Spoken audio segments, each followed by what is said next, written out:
अपने YouTube channel पर स्वागत करती है। हमारे चैनल का नाम है अर्चना भोजपुरी गीत स्टार। जाइए एक बार साथ मार के देखिए, बहुत प्यारा प्यारा सुंदर सुंदर हम लोग गीत गा रहा है। आप लोग देख नहीं रहे, देखिए, सपोर्ट करिए, आगे बढ़े।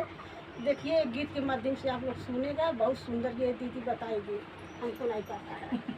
यही लेके आइए गीत ना, बहुत ज़्यादा सपोर्ट आप लोग करिएगा और पूरा देखेंगे आप लोग तब समझ में आएगा। बहुत प्यारा गीत है।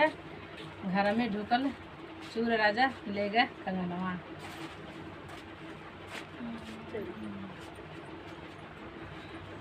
महल बैठल चोर राजा ले गए कंगनवा, महल बैठल चोर राजा ले गए कंगनवा, महल बैठल चोर राजा ले गए कंगनवा, महल बैठल चोर राजा ले गए कंगनवा। ओ कंगना मोरे भैया के दिहल, ओ कंगना मोरे भैया के दिहल, ओ कंगना मोरे भैया के दिहल, ओ कंगना मोरे भैया के दिहल।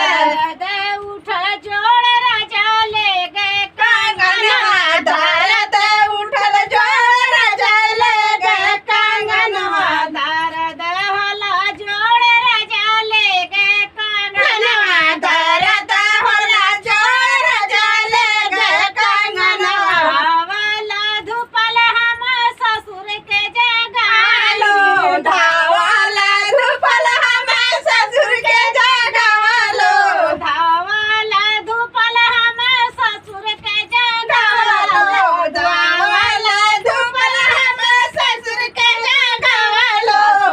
हर जोतना ना जागे राजा, ससुर हर जोतना ना जागे राजा, ससुर हर जोतना ना जागे राजा, ससुर हर जोतना ना जागे राजा। महल बैठल चोर राजा ना जागे राजा, महल बैठल चोर राजा ले गए गहना, महल बैठल चोर राजा ले गए झूलनिया, महल बैठल चोर राजा ले गए झूलनिया, महल बैठल चोर राजा ले गए झूलनिया, महल बैठल चोर राजा ले गए झूलनिया। हो झूलनी मोरे ससुर के दिहल, हो झूलनी मोरे ससुर के दिहल, हो झूलनी मोरे ससुर के दिहल,